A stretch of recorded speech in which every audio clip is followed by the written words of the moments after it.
Okay, let's get started. Today is Friday, 17th of January 2025, and in this video I'm going to talk about the WandererBox Pro V3.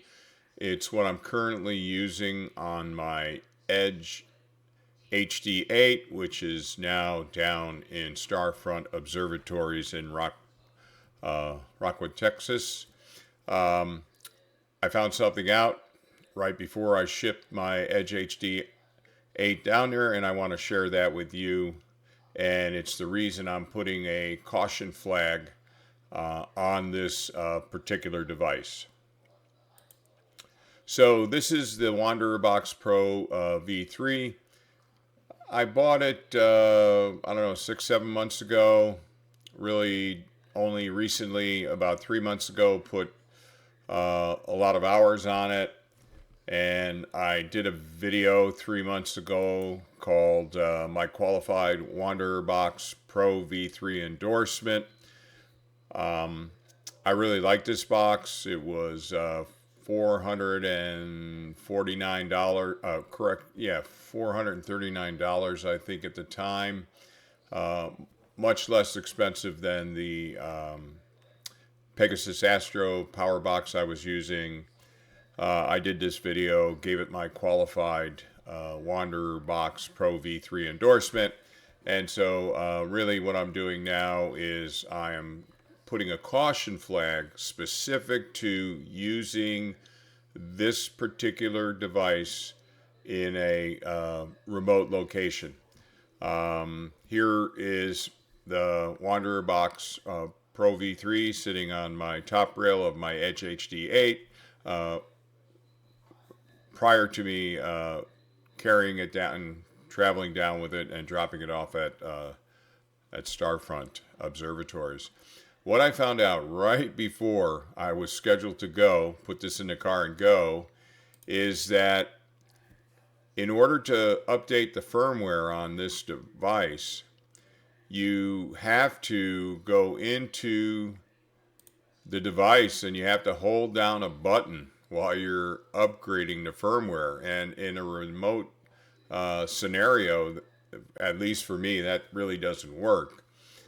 I guess if I really had to update the firmware, I could raise a ticket with the Starfront Observatory Smart Hand technical staff and have them do the upgrade for me at some cost. I think their labor cost is really reasonable at $50 an hour, in particular for the quality of the smart hands people that they have on the technical team. So I really just wanted to flag this. If I still think it's a great box. If you could put your hands on it, which I can no longer do with my telescopes being down in Starfront Observatories. Here is the Wander Empire version 2.1.5. I just updated it this morning. There was a bug in the previous version. I think it was 2.1.1. And when you tried to open up this console for the WandererBox, also can work with the Wanderer rotator and the Wanderer cover. It would just keep opening. So the new version looks good. I'm connected to it now. So aside from the need to open up the WandererBox Pro V3 to do a firmware upgrade, it's functioning just fine and has been functioning just fine. And I thought it was a good value.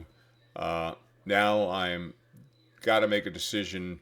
Do I replace it and get a different powered and USB distribution box in there? Maybe go back to Pegasus Astro. I don't know yet. We'll see. If there's no critical firmware updates that I have to do and I can just live with it in this state, it's totally functioning fine. Here it is connected to N.I.N.A. So operationally everything's fine with it. But I really just wanted to call out, if you're thinking of getting this particular device, let's see where we, I think if we go to WandererAstro, let's just go to their site.